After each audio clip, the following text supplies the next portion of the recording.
Hello guys, in this video I'm going to show you how to add the overlays in Capcut for PC. It is super simple, and I think this tutorial is especially for those of you who are using Capcut PC for the first time.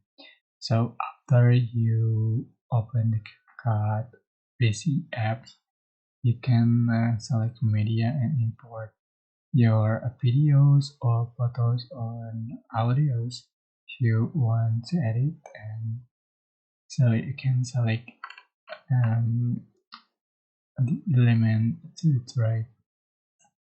So we test this as a background, so you can add the overlay. Just put on top the clip. For example, it's going to select the overlay, so put on top, which is this image.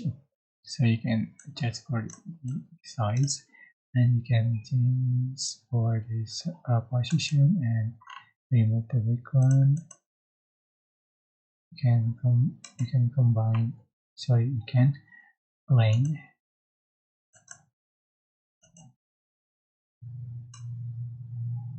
That's it. For example,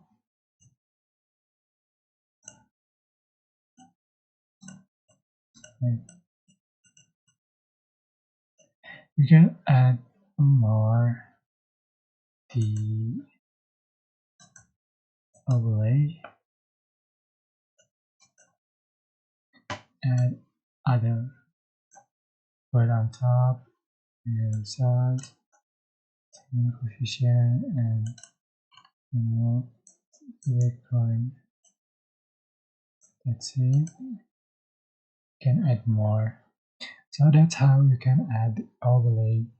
I hope this tutorial was helpful for you. Don't forget to like, comment, share, and also subscribe. Thank you so much for watching.